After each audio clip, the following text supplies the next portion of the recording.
Direktur Algoritma Research and Consulting Aditya Perdana menyatakan debat Pilpres merupakan forum untuk tukar gagasan ide dalam menjalankan pemerintahan ke depan, bukan forum untuk gimmick dan pencitraan. Debat juga mempersilahkan para kontestan dalam mendukung atau menyanggah konsep dan implementasinya ke depan, sehingga debat seharusnya dimata dalam konteks di atas, bukan forum gimmick dan pencitraan. Bukan pula forum yang perlu dihindari, atau bukan juga panggung kampanye yang dapat berisikan apapun dari para paslon, kata Aditya. Debat perdana dengan isu penegakan hukum dan hak sudah dilaksanakan. Aditya memandang pasca debat ini isu tentang demokrasi, hukum, dan hak masih akan hangat dibicarakan. Semua paslon akan bersepakat bahwa demokrasi adalah penting dan harus dijaga, hanya saja tentu ada pandangan yang kritis terhadap situasi politik demokrasi dan penegakan hukum saat ini untuk diangkat dalam publik. Ini yang tentu akan seru untuk dibicarakan dan mungkin berdampak terhadap pengembangan isu-isu elektoral ke depan beberapa pekan ke depan. Prediksi Aditya masih ada 4 agenda debat Capres-Cawapres ke depan. Paslon diharapkan kian matang dengan gagasan serta program mereka, sehingga masyarakat bisa jernih melihat dalam memilih nanti. Selain soal figur ketokohan adalah elemen penting yang diperhatikan pemilih, namun soal program kerja juga adalah serius diperhatikan pemilih. Apalagi relatif pemilih yang masih bimbang terhadap Capres juga relatif masih tinggi kisaran 45%, sehingga debat menjadi penting, tandasnya. Sementara itu, pakar komunikasi politik Universitas Hasanuddin Unhas Hasrullah mengungkapkan pasangan nomor urut 3 Ganjar Pranowo Mahfud MD dianggap paslon yang mumpuni membenahi sektor hukum dan pemberantasan korupsi yang tengah loyo saat ini. Apalagi, Hasrullah menyebut ada sosok Mahfud yang luar biasa, dengan pengalaman segudang di bidang hukum. Mahfud itu luar biasa, pernah Menteri Pertahanan, pernah di Mahkamah Konstitusi, sekarang Menko Polhukam.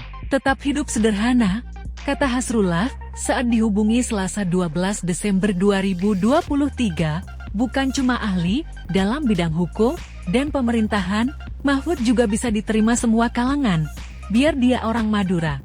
Tetapi keindonesianya juga lengkap, imbuh Hasrullah. Bagi Hasrullah, ada beberapa pekerjaan rumah bagi calon pemimpin Indonesia masa depan. Salah satunya penegakan hukum dan HAM, serta pemberantasan korupsi penegakan hukum, dan sekarang banyak tercoreng di KPK. Marwah penegakan hukum harus nomor 1, agar tindakan korupsi dan kolusi sangat kasat mata tidak ada lagi. Jelas Hasrullah, komitmen penegakan hukum tidak mudah, namun harus menjadi prioritas para pasangan calon presiden dan wakil, memastikan bahwa pemerintahan yang akan mereka bangun itu bersih. Kemudian yang penting dan segera adalah memastikan netralitas aparat negara. Di awal reformasi netralitas dijunjung tinggi baik Polri, TNI, ASN. Tidak boleh berpolitik praktis, sebut Hasrullah, aparat yang netral, lepas dari intervensi kekuasaan. Maka pemilu bisa berlangsung jujur dan adil.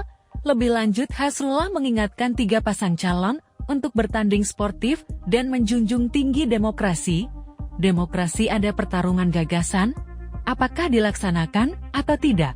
Kita butuh publik speaker handal, kata Hasrullah. Sebelumnya, Capres nomor urut 3 pada pemilu tahun 2024 Ganjar Pranowo saat berbicara di hadapan para pengusaha yang tergabung dalam Asosiasi Pengusaha Indonesia APindo menegaskan, jika penegakan dan kepastian hukum adalah kunci suksesnya pertumbuhan ekonomi di Indonesia.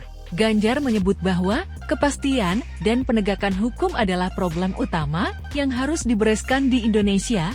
Jika problem itu beres, maka separuh persoalan bisa selesai, investasi akan berdatangan, lapangan pekerjaan terbuka, kesejahteraan masyarakat meningkat, dan ekonomi tumbuh besar. Beruntungnya saya didampingi Pak Mahfud MD, beliau dikenal sebagai peluru yang tak terkendali, jadi bisa sat-sat untuk urusan penegakan dan kepastian hukum ini. Beliau paham betul soal ini, dan nanti yang akan mengurusi langsung persoalan ini, ujar Ganjar. Download Tribun X sekarang, menghadirkan lokal menjadi Indonesia.